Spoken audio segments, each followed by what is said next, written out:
بسم اللہ الرحمن الرحیم۔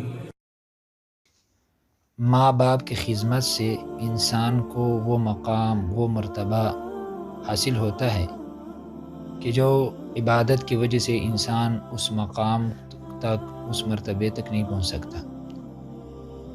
ایک حدیث کے اندر حضرت عائشہ صدیقہ رضی اللہ تعالی عنہ فرماتی ہیں، یہ احمد کی روایت ہے کہ رسول اللہ صلی اللہ علیہ وسلم نے ارشاد فرمایا، نیم تو میں سویا ہوا تھا، فرأیتنی فی الجنہ، تو میں نے خواب میں دیکھا کہ میں جنت میں ہوں، فسمعت صوتا قارئ یقرأ، تو میں نے دیکھا کسی قرآن پڑھنے والے کی آواز کو میں نے سنا، فسمعت، میں نے سنا، صوتا قارئ یقرأ، کسی قرآن پڑھنے والے کی آواز سنی میں نے جنت کے اندر۔ جناب صلی اللہ علیہ وسلم اپنا خواب بیان کر رہے ہیں کہ میں سویا ہوا تھا اور میں نے خواب دیکھا کہ میں جنت کے اندر ہوں، اور میں نے وہاں کسی کو دیکھا کہ وہ قرآن کریم کی تلاوت کر رہے ہیں، تو میں نے کہا، من ھذا، یہ کون ہے، یہ قرآن پڑھنے والا کون ہے جس کی آواز آ رہی ہے؟ قالوا، تو مجھے بتایا گیا، ھذا حارثۃ بن النعمان، کہ یہ حارثہ بن نعمان ہے۔ یہ کون ہے؟ یہ حارثہ بن نعمان ہے۔ اس کے بعد حضرت عائشہ صدیقہ رضی اللہ تعالی عنہا سے رسول اللہ صلی اللہ علیہ وسلم نے ارشاد فرمایا، کذالک البر، کذالک البر وکان ابر الناس بامہ، نیکی ایسی ہی ہوتی ہے، نیکی ایسی ہی ہوتی ہے، یعنی نیکی کا پل ایسا ہی ہوتا ہے، یعنی جو آدمی نیکی کرتا ہے اللہ تعالیٰ اس نیکی کا پل اس کو دیتا ہے۔ حارثہ بن نعمان اپنے والدہ کے ساتھ بہت ہی اچھا سلوک کرنے والے تھے، یعنی نیکی کا پل ایسا ہی ہوتا ہے۔ اس ماں کے خدمت گزار تھے، ماں کی خدمت کرنے والے تھے، تو اللہ تعالیٰ نے اس کا پل کھا دیا کہ وہ دنیا میں قرآن پڑھ رہے ہیں اور اللہ تعالیٰ آواز اہل جنت کو سنا رہے ہیں۔ اور یہی حارثہ بن نعمان یہ غزوہ بدر میں شہید ہوئے۔ ایک حوض سے پانی پی رہے تھے، ایک دشمن نے ان کو تیر مارا جس کی وجہ سے ان کی شہادت ہوئی، اور کہا جاتا ہے کہ انصار میں سب سے پہلے انہی کو شرف شہادت حاصل ہوا۔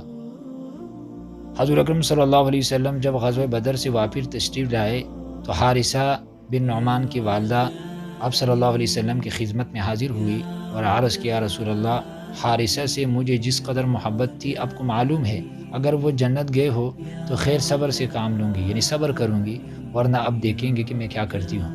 ارشاد ہوا، کیا کہہ رہی ہو؟ آپ نے فرمایا کہ کیا کہہ رہی ہو؟ جنت ایک نہیں بلکہ بکثرت ہے، اور حارثہ تو جنت الفردوس میں پہنچ گئے۔ سبحان اللہ۔ جب یہ سنا تو اس کی ماں مسکراتی ہوئی اٹھی اور کہنے لگی، بخ بخ یا حارثہ، یعنی واہ واہ اے حارثہ۔ تو میرے محترم دوستو، یہ ماں کی خدمت کی وجہ سے، ماں کی خدمت کی وجہ سے اللہ تعالیٰ نے کیا شان دیا۔ ایک تو حضور اکرم صلی اللہ علیہ وسلم نے خواب میں جنت کے اندر ان کی تلاوت کی آواز سنی، یہ مقام، اور دوسرا مقام اللہ نے کیا دیا کہ شہید ہوئے، اور شہادت کے بعد حضور اکرم صلی اللہ علیہ وسلم نے فرمایا کہ وہ جنت میں نہیں بلکہ جنت الفردوس میں ہے، جو جنت کا سب سے اعلیٰ مقام ہے، اللہ تعالیٰ نے وہاں تک ان کو پہنچا دیا۔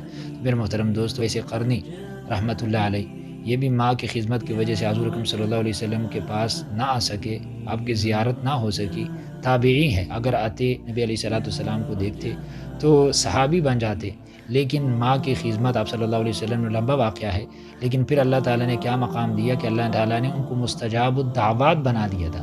اور آپ صلی اللہ علیہ وسلم نے حضرت عمر سے فرمایا کہ یمن سے اس طرح کا ایک آدمی آئے گا، ان سے کہہ دینا، یعنی اپنے حق میں ان کی خدمت میں دعا کے لیے کہہ دینا کہ ان کی دعا کو اللہ تعالیٰ رد نہیں کرتا۔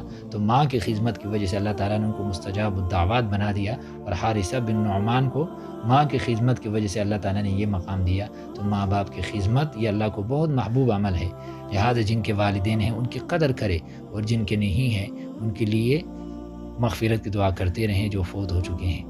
اللہ تعالیٰ ہمیں عمل کرنے کی توفیق عطا فرمائے۔